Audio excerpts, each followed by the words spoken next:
What words would you pick to describe Jesus? Not the theological stuff like Son of God, but words that describe Jesus as a human being. Anybody got a suggestion? Barefoot. What? Barefoot. Barefoot, okay. Okay, anything else? Probably wore sandals. May have worn sandals. Compassionate, okay. Well, in a discussion a few years ago, a friend of mine who's a deacon in a church near Baltimore said, Jesus was really smart. That startled me. I had never thought about Jesus as being smart. But the second verse of the second chapter of Colossians describes Jesus as possessing all the treasures of wisdom and knowledge. So, smart might be a pretty good word for Jesus. Based on what I know, I would actually prefer the word insightful to describe Jesus. He has a deep understanding of people and of the world. Today's gospel is a perfect example of that. With his disciples, Jesus is making a very long journey. If I had a map, I could show you. He's going from up in Galilee, where he's had his ministry, some 70 miles down to Jerusalem. Now, he's going on foot, and he's going very slowly. And according to the synoptic gospels, Matthew, Mark, and Luke, Jesus only makes that journey once, and it ends with his entry into Jerusalem on Palm Sunday and his crucifixion. The story of that journey takes up 9 of the 24 chapters in Luke's gospel, more than a third of the whole gospel. But as he travels, Jesus teaches and preaches and heals. In our reading today, he is in a synagogue in some unspecified town. It is the Sabbath, and he is teaching. Now, this seems a bit odd to me. I wish I knew more. Why is Jesus, who's a stranger in a town, teaching in the synagogue on the Sabbath? We don't know, but so it is. As he is teaching, our gospel tells us just then, a woman who has been crippled by a spirit for 18 years appears. She is bent over and quite unable to stand. This passage attributes her bent back to a spirit. A bit later, Jesus suggests that that spirit is in fact Satan. He talks about her malady as her having been imprisoned or bound by Satan. In Jesus' day, physical or psychological problems were often seen as related to forces of evil or signs of God's displeasure. So this poor woman has not only suffered her physical malady, she suffers psychologically. Because of her bent back, she is forever looking at the ground with little ability to look up and see the sky or join in the life of her community. But in addition, her community sees her as somehow afflicted by a demon, a spirit of darkness. So she is ostracized and marginalized. But notice the expression, just then. Jesus stops whatever he is doing. He lets the woman's mere appearance interrupt him. He has his priorities, and she becomes his priority. Notice that Jesus doesn't ask the woman if she wants to be healed, nor does she ask to be healed. Jesus simply does it. Without even speaking to her, Jesus says, "You are set free," and then he touches her. She is grateful. She immediately begins praising God. An instantaneous healing with 4 words and a touch. As I reflected on this incident, several things struck me. First, I realized it shows how insightful Jesus is. Jesus doesn't ask the woman anything. He just sees what she is, has compassion, and he knows intuitively that she would want to be healed.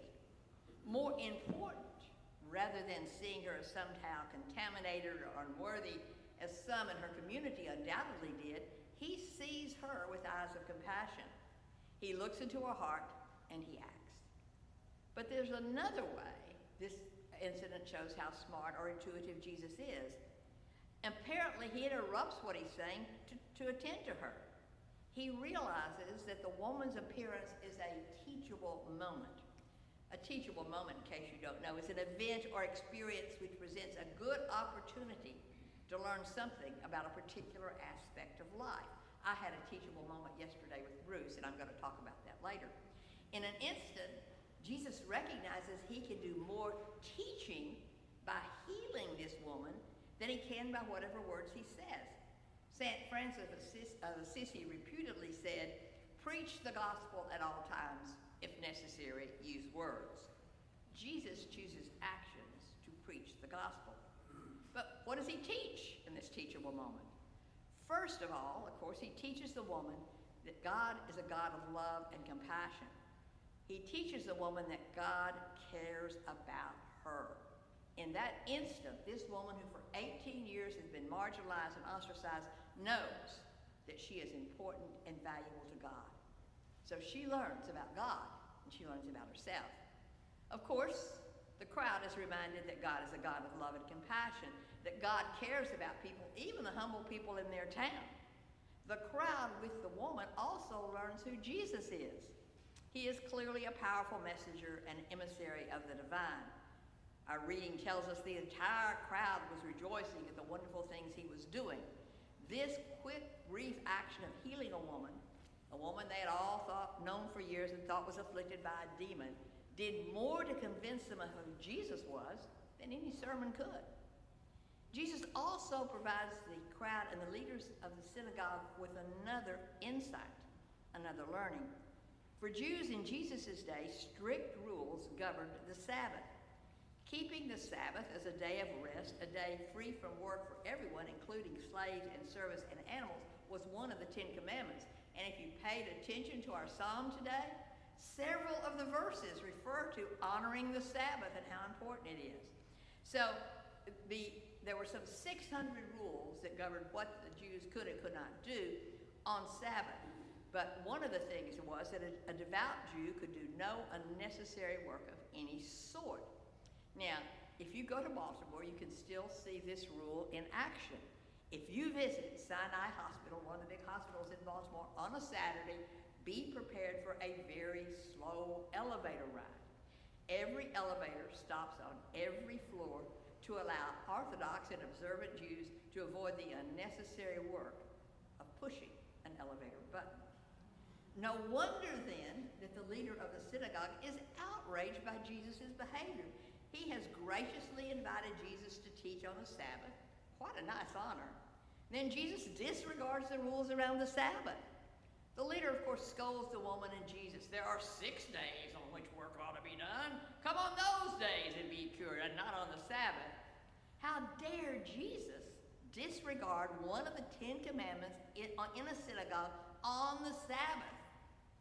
Jesus responds quite angrily, accusing the leader of the synagogue of being a hypocrite, and he provides a concrete example because the rules of governing Sabbath did allow a person to water and feed a domesticated animal if they needed it, even on the Sabbath.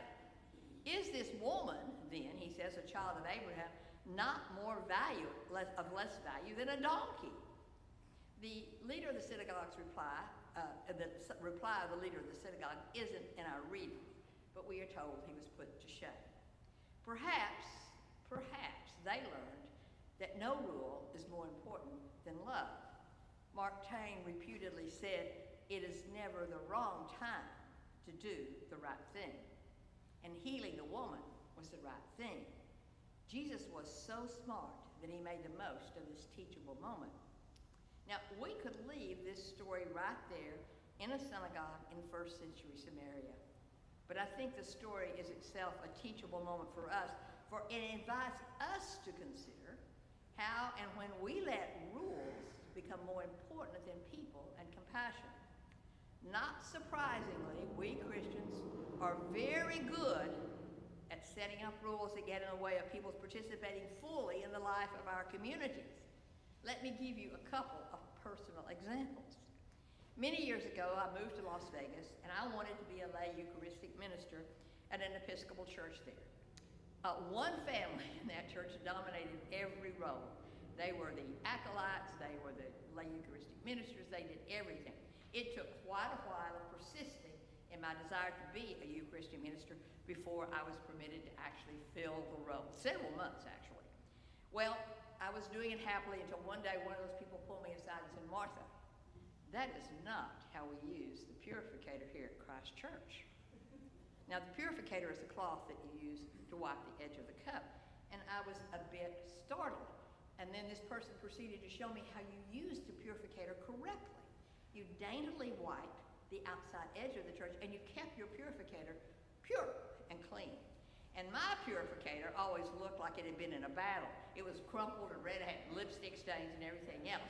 Now, of course, I did exactly what he said. No. It was a stupid rule, it was an unsanitary rule, and it was an unnecessary rule. I am sure that every Sunday he checked my purificator, and every Sunday he shook his head at how I just wouldn't do things the right way. But it was a silly rule, and I broke it, okay? But in adulthood, I've had to reconsider and give up some rules I learned growing up. One was about piercings. Now, in case you don't know, there is a perfect number of piercings. 2. That's the number I have, 2. I can't wear earrings with this microphone, but 2. That's the number of piercings you ought to have. So I was in an airport waiting room in Charlotte, and this young woman came in, and one glance, I knew she was not my kind of person. She had piercings everywhere, in her eyebrows, in her nose, in her dimple, in her lip, and I found out in her tongue. She had too many piercings. Didn't she know the rule about piercings? Well, of course, I didn't want much to do with her, so I kind of turned away. But I needed to go to the bathroom, and I asked her if she would please watch my back. Well, I did. And with a grunt, she said yes. So I go to the bathroom, and I come back. And, of course, I kind of turn away from her because she's got too many piercings. It's making me uncomfortable looking at all those piercings. So I kind of turn my back to her and read my book. And then I hear the softest, sweetest voice say, "Excuse me, ma'am. Can you tell me how to change planes in Atlanta? I've never flown before, and I don't know how to do that." When I looked at that girl again, it was like scales fell from my eyes because I saw her for what she was, a beloved child of God. I saw that my rules about piercings, I saw my rule for piercings for what it was, a silly rule that helped me judge and disparage others for no real reason. I was ashamed. And if you'll notice, our psalm mentions in one of the first verses, you've got to get rid of the pointing of the finger and the speaking of evil. That's exactly what that psalm, or that passage from Isaiah is talking about. Today's gospel encourages us to consider what rules we might have at church or in the world as individuals or as a community that unnecessarily control and discipline people. What are the things we insist on in our homes or at work that keep people from feeling comfortable or excluding you from things? Do we insist there is only one right way to load the dishwasher? Many years ago when there were Abby and Ann columns, do y'all remember that? There was an ongoing conversation about whether the toilet paper should come off the top of the roll or the bottom of the roll. There was clearly one right way to do the toilet paper. Do we criticize or disparage those who wear pants that are too tight or types that are too revealing because we don't think that's the way people should dress? Do we find it hard to be around people who differ from us politically or have different perspectives? That may be a sign that we let our attitudes about what is right, what we think is right, color our treatment of others. Most of us are like that synagogue leader. We have our rules and we want others to follow them. Our gospel invites us to think about those rules.